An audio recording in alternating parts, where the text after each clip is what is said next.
Good morning, everyone. I'd like to officially call this meeting of the Oklahoma Medical Marijuana Authority Executive Advisory Council to order. I'll read a little bit of housekeeping first, and then we'll get started on agenda items. As required by Oklahoma's Open Meeting Act, which you'll find in 25 OS Section 311, advance notice of this meeting was provided to the Secretary of State on December 10th, 2024, and amended on September 26th, 2025. The notice included the date, time, and location of this meeting. This meeting agenda was posted November 19th, 2025 at 9:26 a.m. or at least 24 hours prior to this meeting at OMMA's principal place of business and on OMMA's website. And I do want to thank you all for being here today. As a reminder, this meeting is being live streamed on the Senate website and it's being recorded. For the audience online to hear, council members, please turn on your microphones by pushing the button that says push before you speak. At this time, we will conduct a quorum check. Cassie? Chair Adria Berry. Yes, here. Councilmember David Gerken. Co-chair Katie Nail. Here. Councilmember Randy Hendricks. Here. Councilmember Taras Falinko. Here. Councilmember Sheriff Tommy Johnson. Present. Okay, we have quorum. Thank you. With quorum established, we'll move to our first item of business, which is consideration and approval of the July 11th, 2025 meeting minutes that were emailed to you all by Cassie. Council members, you have the minutes in your materials as well. Are there any corrections or comments that you'd like to make at this time? If not, I will entertain a motion to approve the July 11th, 2025 meeting minutes. Motion to approve. Second. Great. We have a motion by Sheriff Johnson and a second by Councilor Hendricks. Okay, we'll do votes. Okay. Chair Berry. Yes. David Gerken, absent. Co-chair Katie Nail. Yes. Randy. Yes. Yes. Yes. Okay, thank you. Motion passes. Thank you. The minutes are approved. All right, we are going to look at meeting dates for 2026. And you do have those in your materials in front of you, but the proposed dates are Friday, January 23rd, 9 a.m., Friday, April 17th, 9 a.m., Friday, July 17th, 9 a.m., and Friday, October 16th at 9 a.m. I'd like to add that with the Oklahoma Open Meeting Act, we are obligated to submit our meeting dates to the Secretary of State's office by December 15th, so that's coming up. But once these dates have been submitted, we do have the ability to change them if needed by amending via the Secretary of State's office. Any rescheduling must be provided to the Secretary of State 10 days before the scheduled meeting date. We do schedule the meetings on Fridays due to better room availability here at the Capitol. And having said that, council members, are there any questions or proposed changes to these dates? I won't be able to make the January 23rd, Okay. if that has anything to do with it. Thank you for letting me know. As long as we can make quorum, I don't know that we'll change the date, but we can look at it. Okay. All right, if there are no further comments, I'll entertain a motion to approve the 2026 meeting dates as presented.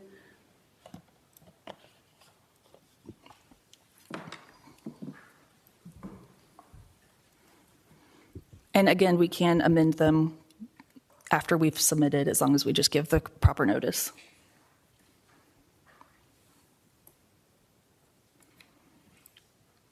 Are there any motions to approve the 2026 meeting dates? Approve it. Okay, so we do have a motion to approve by Katie Nail. Do you have a second? Second. Second by Sheriff Johnson, thank you. And Cassie will take a vote, which is best practice under Robert's rules. Thank you. Chair Berry. Aye. David Gerken. Katie Nail. Yes. Randy Hendricks. Yes. Taras Falinko. Yes. Sheriff Yes. Johnson. Motion passes. Thank you. The 2026 meeting dates are approved. All right, we're going to move into the meat of the meeting. We're going to move into some OMMA updates. Of course, I want to give an update first on the Med Portal that you all have been probably hearing about and dealing with on your own. We have worked on this since January of 2023, when the issues with Thintia were too much to bear. That's when we started the RFP process. The system was tested and approved to go live on October 21st. However, we are all still here having many problems, and that is infuriating to all of us. The team at OMMA comes to work to do a job. They haven't been able to do that job without significant hurdles lately, and they are not happy about that. The licensees who depend on us to do our jobs without significant hurdles are upset, and rightfully so. I will say that the team at OMMA has shown up, worked overtime, and done everything in their power to make this work. It is not their fault. Please don't blame them. They are public servants coming to work to do a job. I will read you the most recent update I received from the software team, and I will also assure all of you that I'm not letting my foot off the gas until every issue is fixed. We work too hard on this, and you all have put too much into this for us to back down and accept anything other than excellence. So some statistics, since we went live with the new Med portal, we've received over 7,700 individual applications, and out of those, 7,105 have been approved. There have been 24,499 users that have successfully logged into the system and not run into the B2C issues that we've been working through with OMMA. On the compliance side, our compliance inspectors have been utilizing this inspection software since April, but we now have it open to where your inspection reports are going straight to your portal within 5 days. And since April, they have completed 2,490 inspections in the Med portal. For our commercial licensees, 421 applications have been submitted in the Med portal since it went live, successfully submitted, meaning they've got through the application, paid for it, and clicked submit. They were successfully submitted. And then the call center has, of course, logged 388 tasks using the Med portal. So once the OMMA Med portal is up to the standard that we expect, which is excellence, I am optimistic that you will see the benefits and why we worked so hard on this. But I would like to hear if there are questions or comments from the council on this item.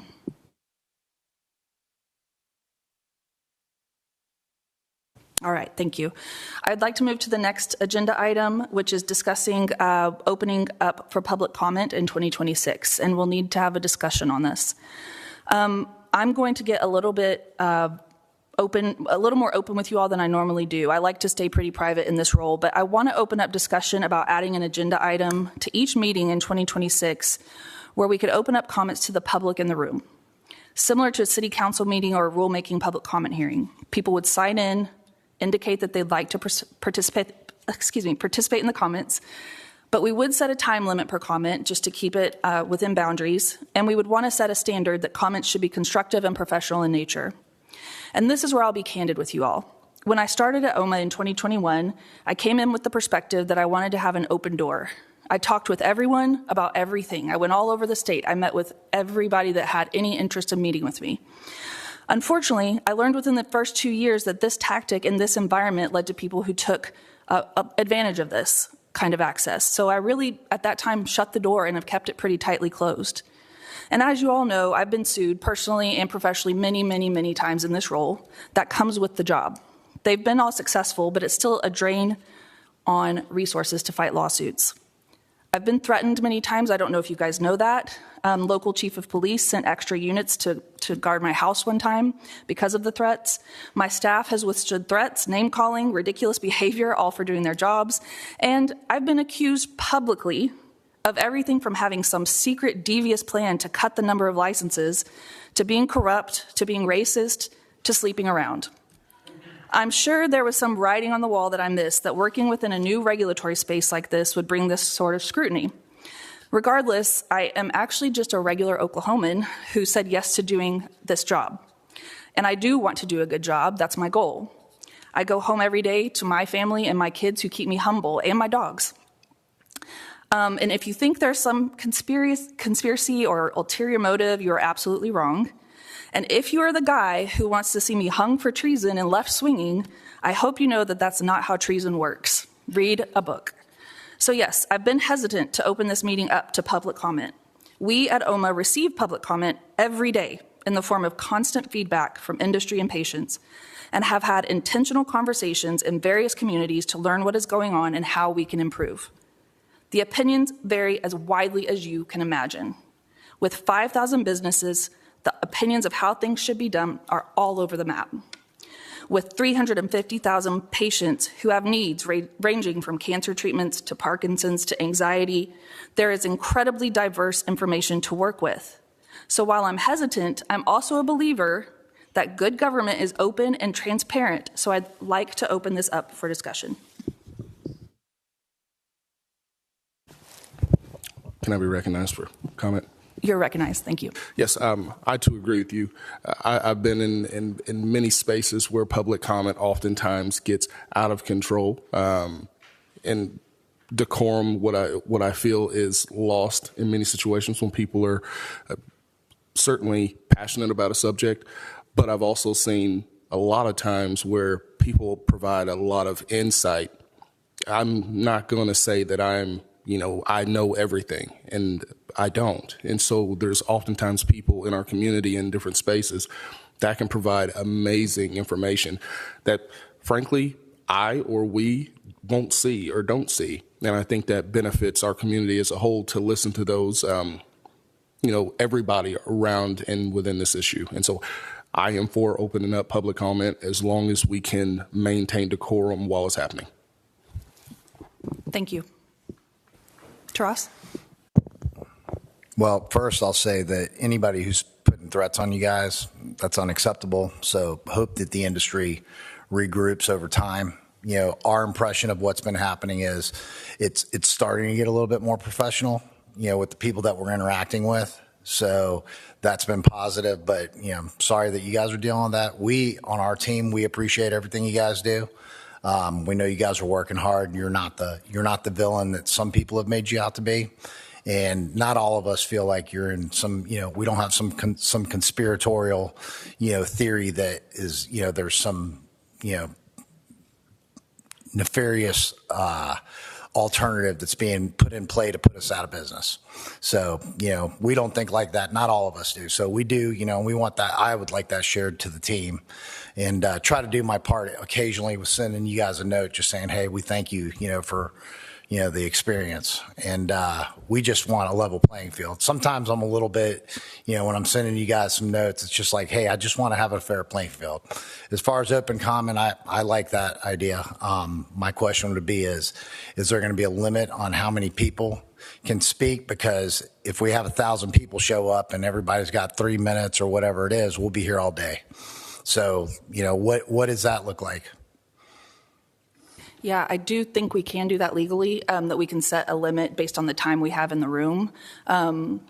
So we would do that. I guess we would back into it. If we're giving 3 or 5 minutes each and we have the room for 2 hours, we would make sure we had a certain amount of time that was allotted for public comment. Yeah, if that sounds seems great. fair. Okay. Yeah, I think it'd be great. Randy?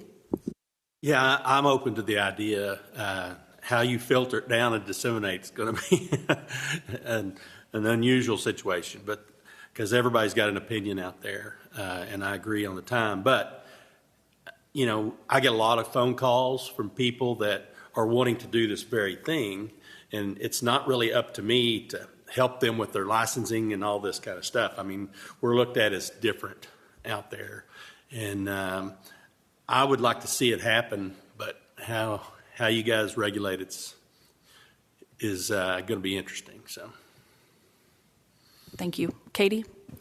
I love the idea of the public comment. I think there's a lot that everybody can learn because there's so many different specialties when it comes to cannabis in Oklahoma or wherever. So as long as it's done in a professional manner, then yeah.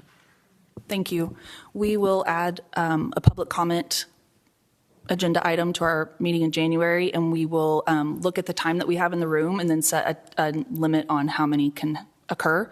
So just for planning ahead, you'll want to come in and you'll sign in to let us know that you want to do public comment. If you're someone listening online and that's something you'll want to do, make sure you get here a little bit early so you can sign in. That's how we do it for our rulemaking public comments annually. People sign in, we go down the list, and there's a time. So we do have a little practice in how to do it, so we'll just see how it goes. And hopefully we get some really good comments. So thank you. All right, our next agenda item is updates from our last meeting. So we had a meeting in July, and there were several action items, and I wanted to come back with follow-up. One of them was something we had heard from industry, that the way pre-pack was being tracked in metric was a little bit cumbersome. So we have worked with metric to get that changed. You have that bulletin. The bulletin was distributed on November 4th directly from metric, and it will be effective on December 1st. So we are going now to more of a count or unit-based versus weight-based. So that's a follow-up on that. There was a question about whether we should reprint every patient card with the 12 digits and the barcode. My team gave me some numbers and said that looks like it would be over $1 million to do plus labor. I do want to let you know that we're working on a digital license. And actually it's a statewide initiative. We're working with other state agencies where Oklahoma licenses would be digitized in one wallet. So we're working on that. Right now, we are only putting the 12-digit number and the barcode on new or renewal licenses that are printed. Update on access to inspection summaries. If you are someone who's been inspected recently, 5 days after that inspection, you will see your report in the portal. It may have items that say potential violation, and remember that is a potential violation. That does not mean that it is a full-blown violation you're going to get fined. It means that we are looking at it further and we'll be in touch with you if it is an actual violation. Is that a fair statement? Yes, that's a fair statement per our general counsel. And then update on OSBI/FBI and fingerprinting. OSBI and FBI are working to establish this process. So we don't actually know more than we knew the last time. We did check in, and it's still in progress. And then warehouse permits are available for application on the Med portal for licensed transporters if they'd like to complete and submit those applications. So those are the updates from the July 11th meeting. If I missed something, please let me know, and I can update you. If not, I will move on to the next one, which is just some general OMMA updates on staffing. We have actually hired a new director of patient services, Dr. Marian McNabb. She has a very strong background in public health. She understands the importance of working within a regulatory agency. She was on the advisory council for the Massachusetts Cannabis Control Commission, so she has worked with regulatory agencies, and she has a decades-long experience working in public health, even in on other continents. But her background is both public health, but also as a specialist in cannabis, specifically medical cannabis. So I know she'll be an asset to OMMA, patients, industry, and she'll start in early December. At the same time, we will have our very first epidemiologist start on our team. He's coming from another state agency within Oklahoma, so he understands how our data works, how data governance works in state government, and will be a tremendous asset to our public health plan. We're continuing to partner with DEQ, which is the Department of Environmental Quality, and the Insurance Department on land reclamation once a license is revoked or abandoned. But we're also working with legislators because there are a lot of unclear things in the statute that was written about bonds. So I think there will be some clarifying statements made this legislative session. The bond bill was a little bit vague in who should be pulling those bonds and doing the land reclaiming, so we are working on that. We have team members putting together best practices on several environmental topics. We have one ready. It should be published any day now on water usage, and we're working with DEQ on procedures for disposal of vapes with lithium-ion batteries. We are also building we have data sharing with the Water Resources Board so that we are understanding the water usage more and able to report on that. And then finally, you probably have heard, but our Chief Science Officer, Lee Rhodes, will be retiring in January. We posted his job for a month and received some pretty good applicants. They obviously will have big shoes to fill, but there will be an announcement once we have completed that interview process. Lee, would you like to say anything? Just kidding. He doesn't want to say anything. Do you want to? Only that it's been an honor. I appreciate the interaction I've had with everyone I've come in contact with over the last 6 years, including many in this room. It is a wonderful capstone to my working career. So I appreciate all of our interactions. Thank you. Thank you, Lee. All right, I would like to ask Ashley Kroll to give some updates on our upcoming permanent rules, please. I have a question before you. Oh, yes, Taras. On the unit-based metric piece, have you guys done any real-world like beta testing with anybody? Is there a test business? Okay, Or are we just going to launch it on December 1st and then see how it goes? Or is OMMA using this? I mean, not OMMA. Is Metric doing this in another state, so it's just an easy transition? I'm going to ask Lee if you have that information. Yes, in other states, there are quite a few states that utilize unit-based, but we also put it through, our team internally is working with Metric, put it through a test environment process to make sure everything worked. So we have, not in the real world, but in the development world at Metric, we have tested the system and it looks like it's going to work. That's great. I mean, I guess we're already so close to the deadline. I hadn't thought of that until you mentioned that, but in my experience, any rollout on a new software platform or advancement, upgrade, whatever it is, typically if an operator hasn't run it, there's going to be some glitches. So, but hopefully this thing will work out all right if they're already doing it in another state. Yes, I appreciate that point very much. And I'll go back and talk to our Metric team, and if we have any concerns, we will take some action. I know December 1st is really close, though. Okay, I would like to, if we can volunteer for the test at our place if we need to, if you need any information or whatever, because we're already utilizing it and everybody loves it inside. Now, I don't know how that's going to work on the software side of things. It's different, but it helped us out dramatically by going to that. You're doing that in Metric now? I don't know if we're doing it in Metric, Okay. But I'm just talking about we are ready for it. And, right. Okay. Yeah. I think it's going to help a lot if it works right. Okay.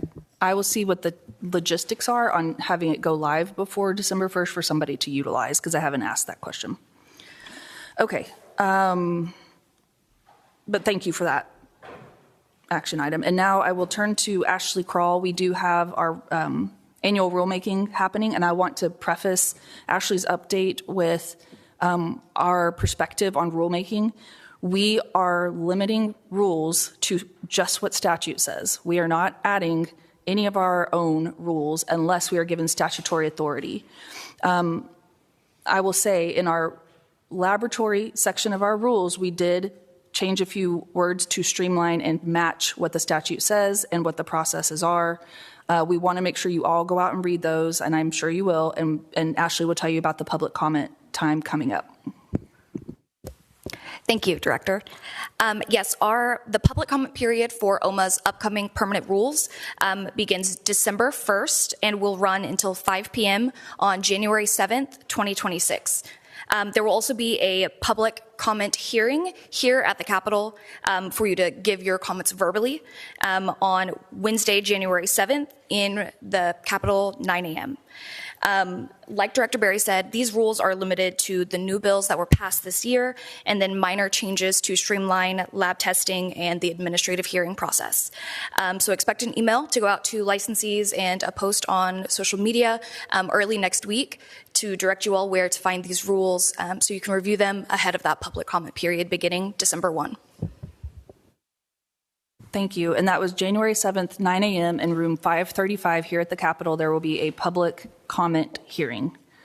If you've never been to one, they're recorded every year, so you can go back and see the process. All right. Federal hemp THC ban. There is a handout in your packets. And did we bring some for the room? Okay. This is a handout that's there's a top line overview at the top of the congressional changes that just happened a couple weeks ago that will ban these hemp-derived products across the U.S. 365 days from the day that the bill was signed. I believe that was November 12th. Yes. So this is an interesting change. It really happened pretty quickly, and it will guarantee that these products, that the loophole that was created in the 2018 Farm Bill is closed. There's still a lot of discussion going on across the U.S. and a lot of fighting about this, but as of right now, they are illegal and federally illegal, which does preempt any state law that otherwise legalized them in any states. So I wanted to make sure you guys knew about that and see if you have any questions, but I think we might have an agenda item to discuss that later. But if you want to discuss now, we can. Isn't it supposed to be illegal in the state of Oklahoma? Yes. So, I mean, we were way ahead of this on the curve there. So. There was no explicit language that banned these products. There was just a kind of, you put a few definitions together in state law, and it was clear that they should not be allowed in our state. But it was never explicitly banned. This is a really explicit ban.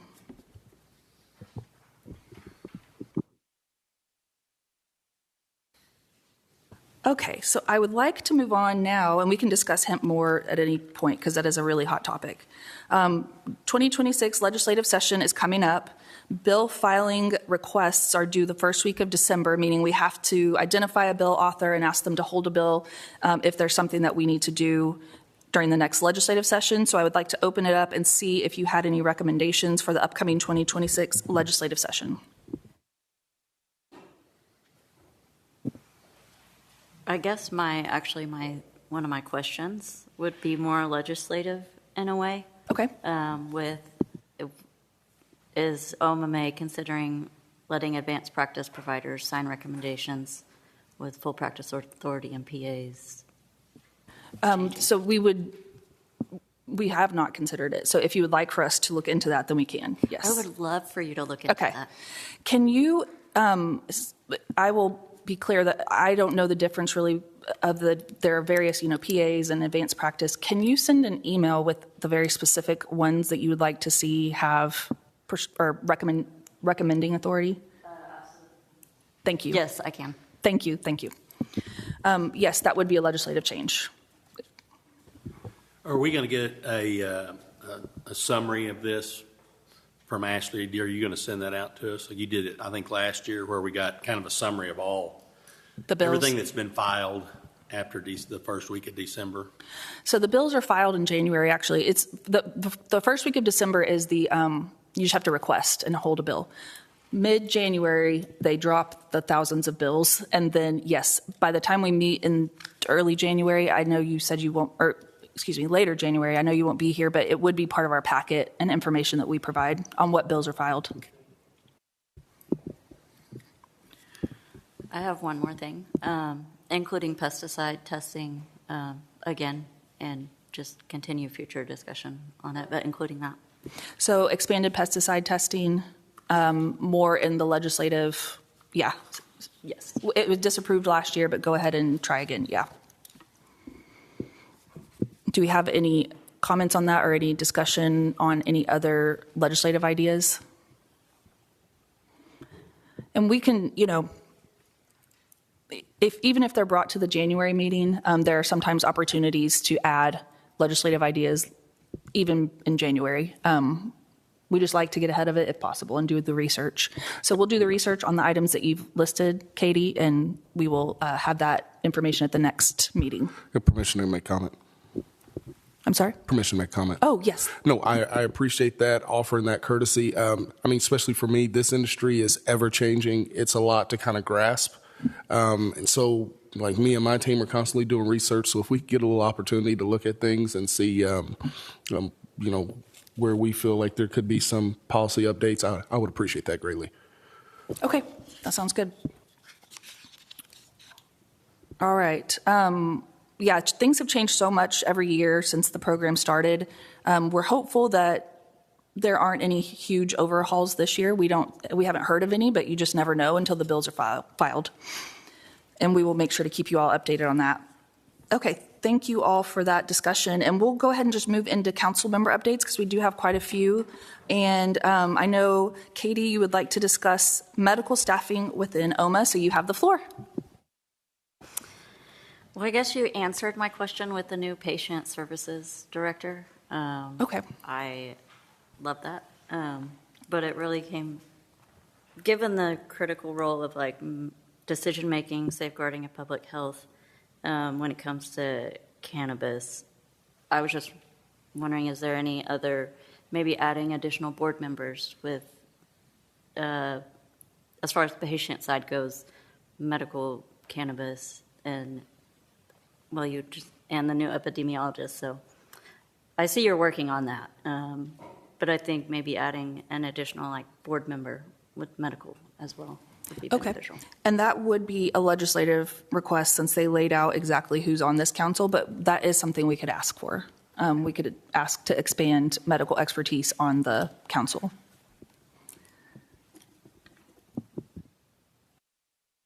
Okay, and then I did wonder if you had any, from your background, if you had any specific recommendations on types of medical professionals to work within OMMA? Those with knowledge in cannabis and the endocannabinoid system, because it's not taught in medical school, you know, you have to take specialized courses. There's a lot of physicians out there that are, you know, even signing recommendations that have no idea what the plant does and doesn't do. And so just anyone who has the knowledge to come in and bring some good advice and direction. Thank you.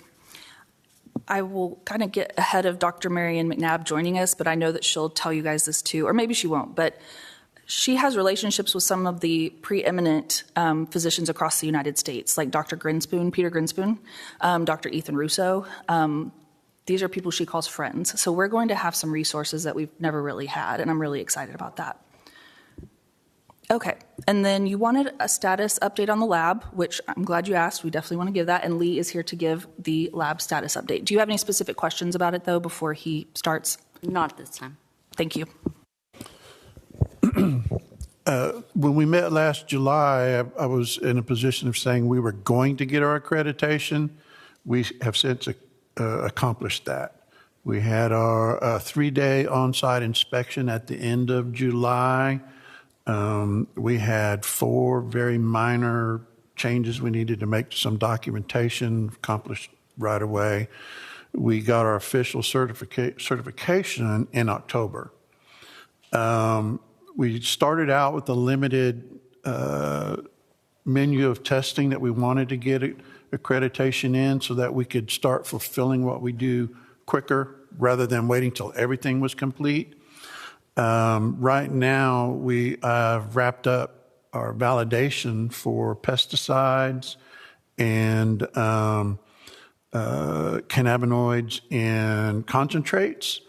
And we have begun terpene, residual solvents, and microbiology. Our scope expansion to include those to our menu is officially scheduled now. I got word this morning for December 17th.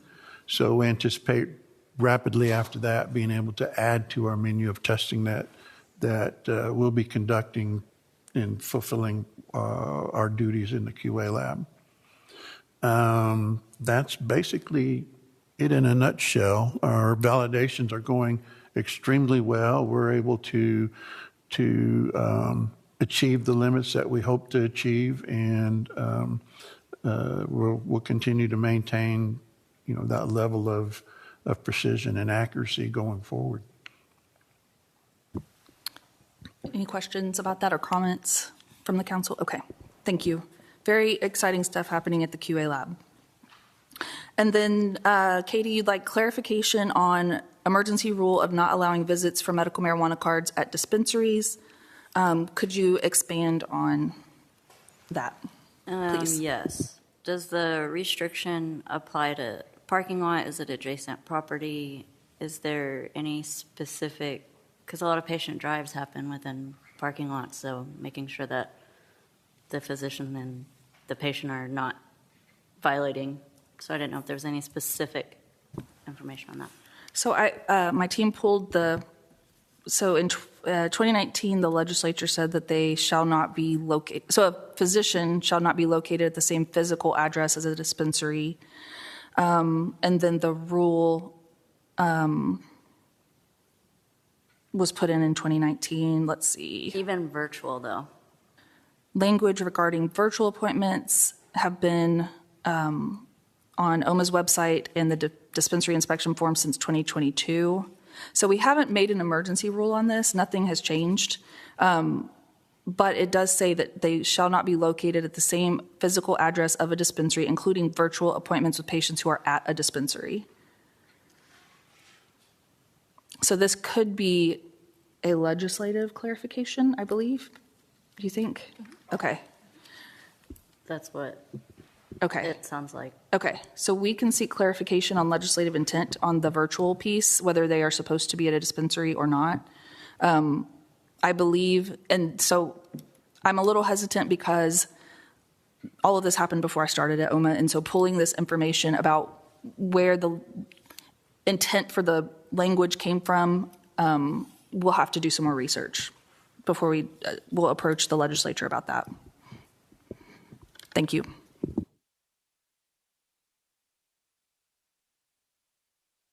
And then we're going to move into, and then we discussed already the allowing advanced practice prescribers to sign recommendations, and we will, okay, thank you. We will discuss that as a legislative change. Taras, you sent several items that I'd like to now turn to you and ask about the renewal deadline. It was Senate Bill 1939 that you're discussing, and then the window, if a business doesn't comply with timely renewal, who is enforcing, right? Is that your question? Would you like to expand on that?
Yes.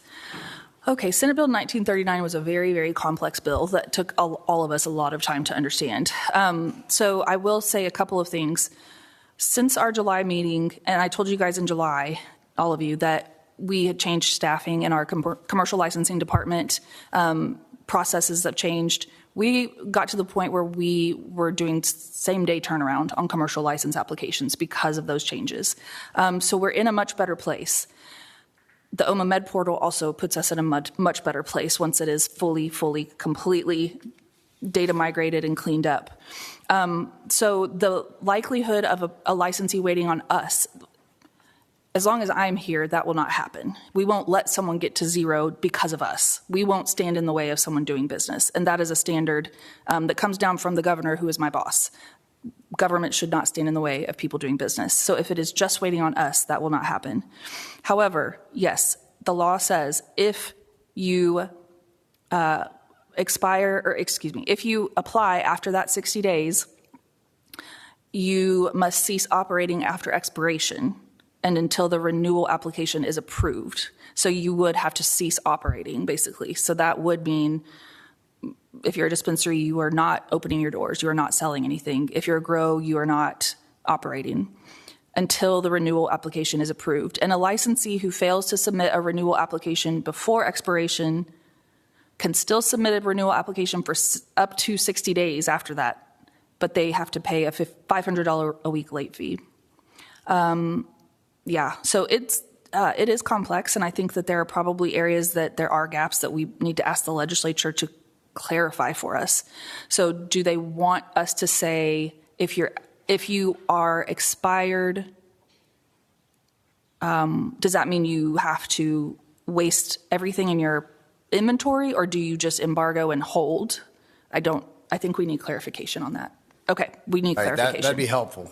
Okay. Because, if that does happen, which I don't expect it to happen and shouldn't happen for any of us, the rules are pretty clear.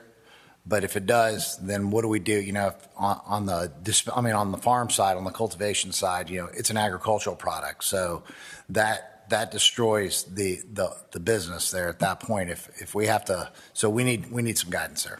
Okay, great. I think that just talking this through and thinking it through, it's made it clear there are areas that we need guidance from the legislature and areas that we need to provide some more guidance on how we're operating and how we're looking at it.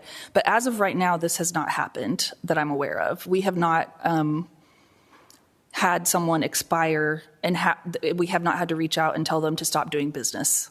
So that... Right. It was just based off an assumption of the old processing times. Absolutely. So, And to it make could it clear, happen. it has greatly improved in our eyes. It's good to talk about it so we're prepared if it does happen. So thank you. Yeah, it could be very critical in the farm situation. I mean, you're talking about hundreds of thousands of dollars worth of product in some of these that if it has to be destroyed, it'd be devastating to a business.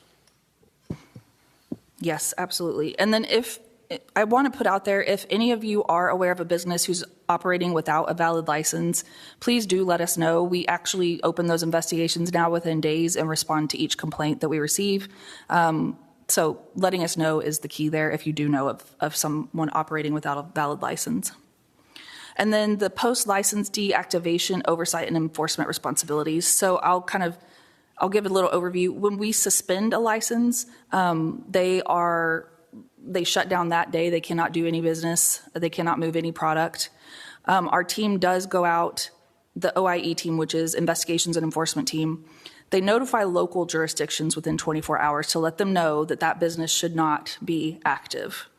And during that process, our agents return every 30 days to check the facility and update the local law enforcement. So then if that suspension moves to a revocation and the license is revoked and that person or that business should not be active again ever, we do let local law enforcement know, and we let the AG's task force know, and that is also information we share with the OB&DD on a weekly basis. So I wanted to give you an overview of our side of what we do within our jurisdiction, and then hear from you on if you believe there are still some gaps that we need to shore up. Well, my point on the feedback, the back and forth for the comments was just, what happens if, it's apparent that you guys are communicating internally. If you take the action, that's, you're turning off metric, and then at that point, they're supposed to go through the shutdown process, right? And then, but what gets communicated to law enforcement afterwards, it just feels like, one, there's no follow-up, between the agencies, and then the other part of it is if OB&DD takes action on something, it just seems like there's no crosstalk between OB&DD and everybody else. So that's why I'd asked to see if we could get the director here to speak to that. But I've heard of a couple instances where people have been deactivated or they've been told that they're no longer a valid business, and then hear about it. It could be in a farm or a lab. I heard a story of a lab that got shut down and then 2 weeks later they're open. Well, we'd like to know why. You know, that kind of goes to my comments last council meeting is just, you know, can there be some kind of public notice where we can access and see, okay, license A shut down, here are the reasons, and then also, you know, if you call and inquire, you know, it was an OB&DD action, you can't get an answer, you know, OMMA doesn't know. So, and so there's no crosstalk between the groups. Now, I don't know on local law enforcement how that plays in, but, you know, my thought is that there should be fault because, I mean, you hear rumors of, let's say, Farm A shut down, and then the next day they're populating the whole facility afterwards and just getting back up and going. And if it's an OB&DD action, you know, in their eyes, if OMMA is still active, then they can keep going. I mean, that's the way we transact between each other. So that's one thing. And then the second thing is, well, if that did prove to be true, because I don't know if they populated or not, or, you know, like to see somebody there to be a follow-up to make sure that enforcement is happening. So we don't have the bad operators out there, you know, destroying the industry. You know, all I want is a level playing field. So, you know, the only suggestion I can think of is maybe there's a project manager on the team that can coordinate with law enforcement, you know, to follow up on, hey, this particular license is no longer valid. They shouldn't be operating. And then somebody needs to do a follow-up and make sure that they're not still operating. So if the license is turned off, my understanding at that point, now it falls outside of OMMA's purview and it becomes a law enforcement issue. So, you know, just again, level playing field, because we try to do everything by the letter. Most people try to do the right thing. You know, we're making an attempt. I mean, now at this point, we've got our arms wrapped around. We should all have our arms wrapped around, you know, the do's and don'ts of the industry. You know, it's not like year one, year two, where it was just pandemonium. You know, we all didn't understand it. And it's still confusing for us too, even if we're in the business some days. So that's just I'd like to understand that better and see how we can bridge the gap between local law enforcement, OMMA, and then really, it sounds like OB&DD is out there doing whatever OB&DD does. But, you know, if they go down and shut down a facility, then who's the follow-up to make sure that those particular people aren't continuing to operate nefariously?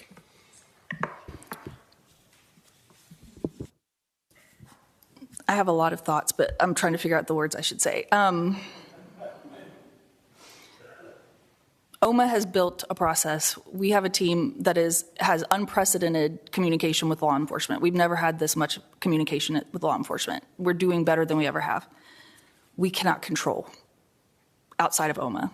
And if the legislature wanted to say we're a public health, licensing, regulatory, land reclaiming, lab testing, and law enforcement, that would be their choice, but that's not what they've given us. And so when we communicate, we give OB&DD every bit of information on every license we suspend and revoke. We give it to local law enforcement. Our agents go out. I'm pointing at Jesse because he oversees it. They go out and check back on that. I would say the best thing to do, and I think I've told you this, start going to those commission meetings, start having those relationships. I'm building them as well on behalf of OMMA, so is Jesse and his team. We have people from local law enforcement on our team who help with those relationships. But, you know, I think taking a step back and remembering that for their entire careers until 2018, this was illegal, and then, switch the mindset. Okay, now it's legal if these things are done. Like, can we check the box and say that this is a legal business? And there was a lot of confusion. And so we are working with CLEAT to build out a law enforcement training on OMMA regulations so that any law enforcement who's interested in understanding how to look at a business and say it's legally operating or not will have that training in their CLEAT training. So we are trying to do what we can, but I believe what I will take as an action item from this is to bring back some processes and procedures at the January meeting that you will see what we are doing internally, and you guys can look at those, scrutinize, and see if there are still gaps that you'd like for us to fill. Well, I'd also like to, see if we can have things posted, if somebody does something that's outside of the, so that way we can learn too, because, who knows? We think we're doing everything the right way, but, every once in a while, I mean, you learn a little something. You're like, oh, wow, that's actually not kosher. So we need to make an adjustment Yes. and a process improvement internally. So that'd be one thing. And then also, why are certain people? It just seems like certain people aren't. They're getting past the accountability piece. And so we just, want to understand, because I think we all should we need to have a right to defend ourselves because most of us are going to do it the right way.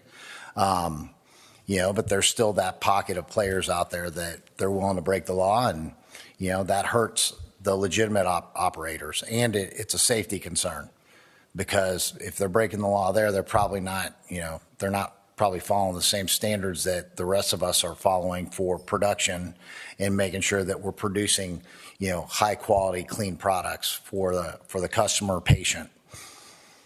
We are going to get things reported. I want to tell you, our communications team has been down to just one staff and a graphic artist. And so we've had this plan.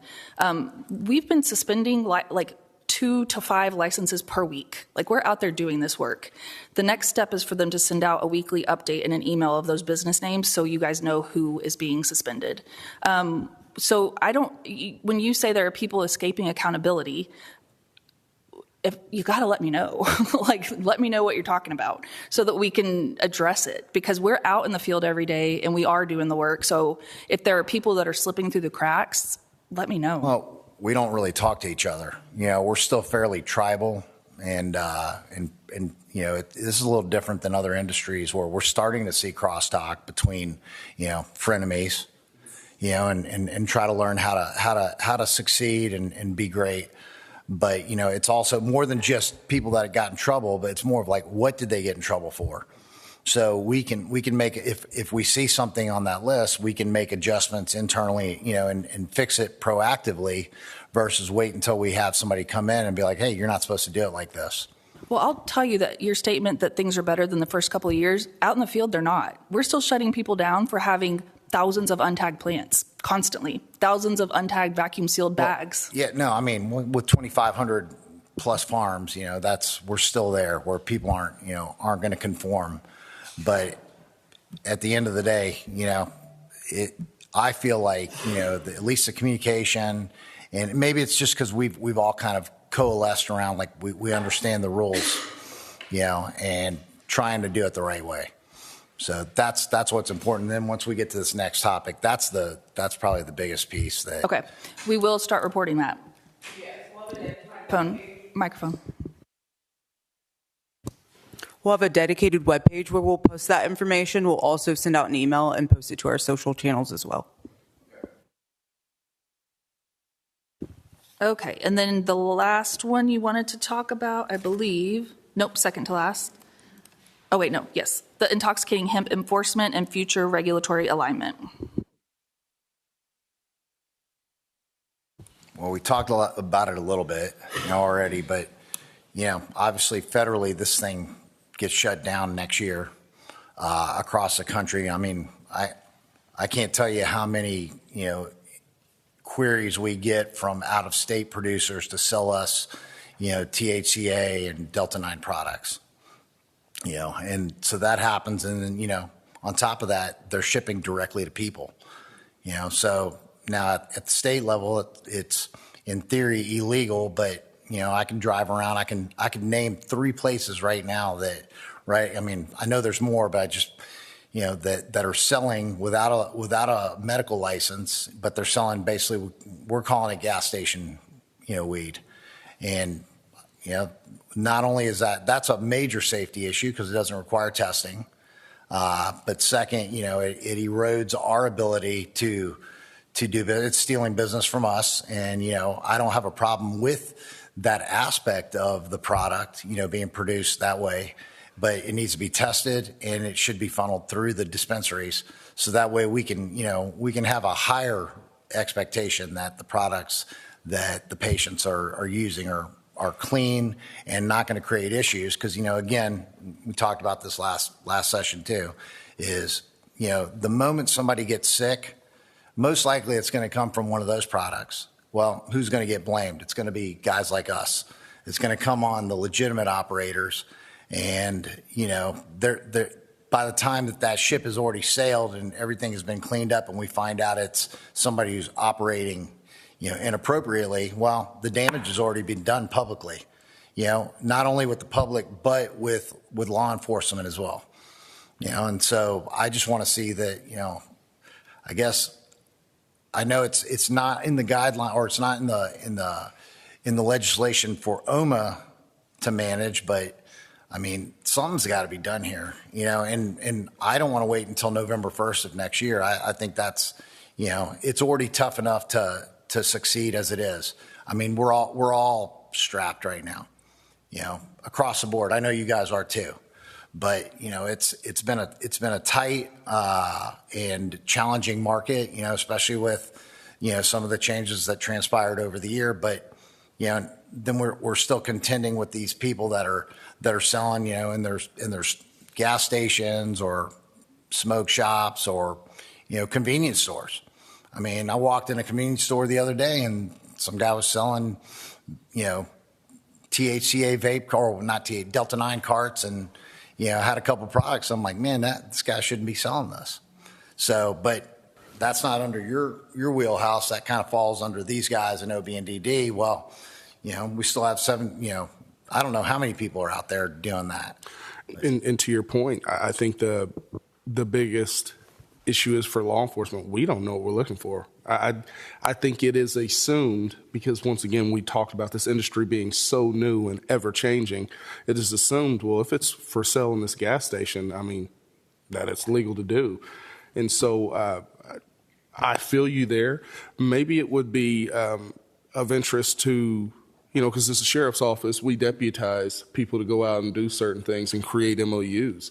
Maybe, you know, with your kind of law enforcement element of your organization that understand what they're looking for, a partnership between, you know, sheriff's office giving authority to go in to areas and pursue those things that certainly we don't have the time to do because we have other obligations, but things that are not really in our wheelhouse.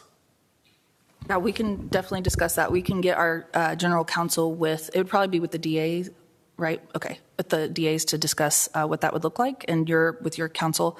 And I will say, when I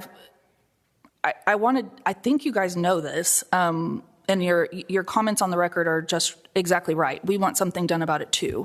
We've been beating this drum for many years. And I think you guys know I even testified in front of Congress about this, about how it needs to be fixed. We have spoken with state level law enforcement, and their concern has been the testing and proving in court that it is not marijuana and that it is hemp derived. Our QA lab is really the only lab in the state that will be able to give that information. And we have offered that to OSBI, OB&DD. We have offered that to be that lab that can provide that evidence that these are illegal products. And so I want to make sure that people who are focused on OMMA know that we are doing what we know that we can do, and everything that we know that we can do, because we agree with you that these products should not be sold in gas stations or online or any of those things. Like, they're not safe. We don't know where they came from. They're a problem. So we will continue that conversation, Sheriff Johnson, with your team. I mean, if they're going to have it on the label somewhere, you know, because you're not going to buy it if it doesn't have the, you know, the intoxicating effect. Most people aren't going to buy this from a gas station, you know. So if it says it's got, you know, 30% THCA, well, you know, our guidance says that 87%. You know, you just take 87% of that number, and if it's over 0.3%, I think that's the acceptable 0.3%. You know, THC, which at 30% it will, you know, then it's not legit. So, you know, it's not more complicated than that. You know, now if it's just a nicotine, you know, vape, or, you know, or it is just truly a hemp derived, you know, it's got all the cannabinoids and, you know, terpenes in it, but it doesn't have the intoxicating portion of it. Well, that's probably outside of our wheelhouse, but most people aren't looking for that type of a product. You know, they want something with the intoxicating effect and the THCA in it, So, but that's an educational piece for the law enforcement teams to know that they have something to go out and enforce. But it is a little more complex than that because there are chemical conversions of Delta 8 into unnatural levels that do get people high. So it is a lot more complex than that. HHC, there are 18 that we know of. Yeah. So that's why it requires a state-run lab that can provide that testing. So that's what we're willing to do. So A lot of these products are coming from out of state, though. yes. There's not a lot of people doing this inside of Oklahoma. They're bringing those products Right. in from out of state. Right. So they're crossing Which has been state lines federally with it, legal, too. yeah. And I think we need some publicity. If you watch the news and you see some businesses getting popped on this thing, it'll stop it because people won't take the chance to be selling it out there. So I don't know what kind of plan we get or whatever it is. But even to make it more confusing, though, is they're already pushing it in Washington to amend the law up there to where they can go state by state. If states have rules in place that can regulate it, then who knows? Texas, Arkansas, Missouri, they may all have different rules, and can they bring them across state lines? I don't know. I mean, that's right now they can because there is no rules against it. They're banned in Arkansas, but yeah. So we absolutely agree with you. If there is a group of industry folks that want to do a publicity, I mean, that we've got to have help, council members, we've got to have help. The industry has to be heard from. The industry needs to talk to law enforcement. We can beat the drum all day, but we've got to have some industry talking to people that will listen as well. And patients talking to people that will listen as well. So are there any other comments on the hemp? Well, I know that'll be presented at the public comments period. Jed was talking. I was just talking to Jed about that this morning, and so he plans on bringing this up as a point of discussion. Well, that's not really the appropriate place to do it since we don't have any rules on that. That would be a legislative talking point, but people do that every year at our public comment hearing. They come to talk about their wish list, even though we're talking about our rules. So it's a legislative change that would have to happen. I understand. I just think that, the more we talk about it, I mean, it needs to be addressed because it's a problem, primarily from a safety standpoint and then from a business fairness practice standpoint. It's just they're not on the same playing field, and, so you couple that with safety and then you've got an issue. All right. I think we all agree with what you're saying, Taras. Okay. So any matter not known about or which could have not been reasonably foreseen, any other council member updates? I have one, and this is all administrative or procedural, but in the transfer of a license from one entity or one person to another, and this came from OBNDD, that they have a problem with the numbering system on a license.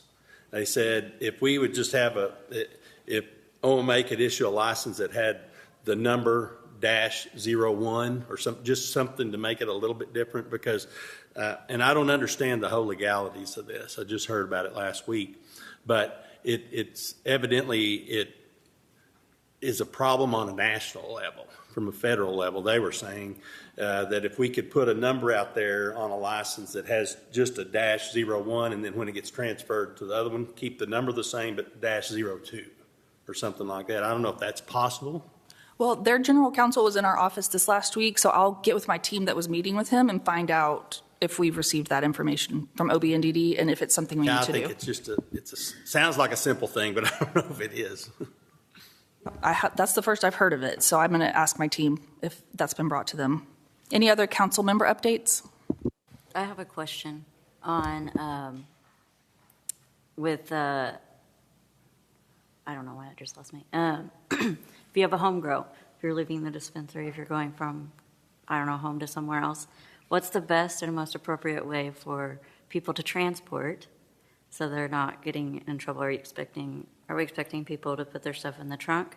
Can it go in a lockbox? Because I don't think anyone's wanting to put gummies in the trunk in July. That's a question for law enforcement. We don't enforce the driving DUI laws, so I don't know. There's a new DUI law that just went Yes, into effect, yes. so I think they want advice on that. Yes, the law as written, and I believe that just went into effect, November 1st? Is that the new one? And so the law as written is how we will have to carry it out. Just kind of, and you're right, like who puts gummies potentially in July so they can melt everywhere? I certainly hear you. That'll probably be something you have to look at. Glove box, a locked container, on the floorboard and the back seat. Are those, because nobody wants to get in trouble. No, I understand. But is I understand that. I think better clarification from law enforcement on that would be. Well, law enforcement just carries out the law. The legislature, kind of dictates, and that's why, through my time in office, I've seen it's so important to be here and be present when these laws are going into place to see how they affect industry and certainly how we're able to, carry things out. Because it may sound good on paper, but in all actuality, putting gummies in a truck trunk in July is not good for your business, certainly when you run it legitimately. And nobody wants to get in trouble. And so that's why, we have to continue to look at these things, and some things just have to be addressed through future legislation. Yes, I think that may have been overlooked in legislation.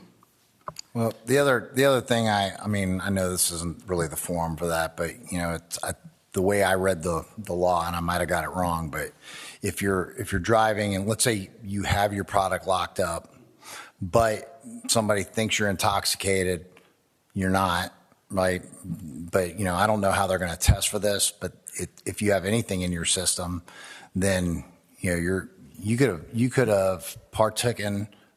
That's not very good vernacular there. You could have engaged in the product 3 weeks ago and still test positive, and you're not inebriated, per the guidance. So there's some flaws there. I think if I read that correctly, and it's going to be interesting to see how you guys are going to have to how to test for it. It's not like you can do a breathalyzer for it. Right? No, and that's the one concerning thing as law enforcement with this industry, trying to keep people safe and motoring public. But what I will say to address that, the DUI function of it is the most important thing, trying to keep intoxicated people off the roadway. And there are batteries of tests that we can run that would determine if you're intoxicated on more than just alcohol. There's I went through the school, it's called DRE, Drug Recognition Expert. These guys can do roadside battery, and they can tell you what drug you're on regardless of the category. Okay, so are they taking a sample off a person, or I probably should table that, and I can talk to you afterwards. But the gist of it is, anybody who works in cultivation, I mean, if you walk into a farm in 30 seconds, you're going to walk out and you're going to reek. It's a good reek, but and so those folks on their way home now, they're at risk because they smell like they've been at a massive party, and so I just want to make sure that our employees aren't getting snagged in that issue too. But that's more of I'll talk to you after this. That would happen to OMMA employees too. Our building smells like Right. weed all the time. Yeah.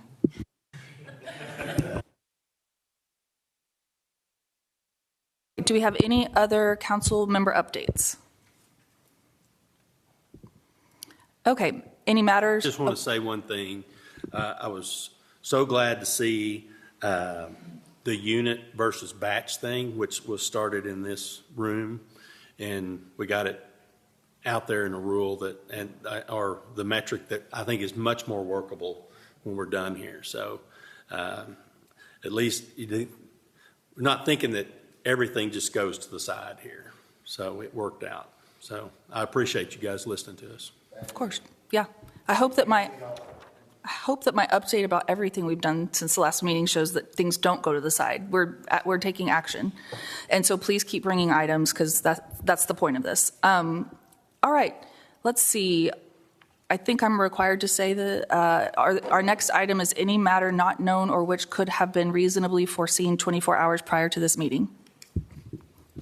I guess I would add, if there's anything law enforcement, because that's clearly some of the questions that come about, on my side of this industry and how we're going to do things.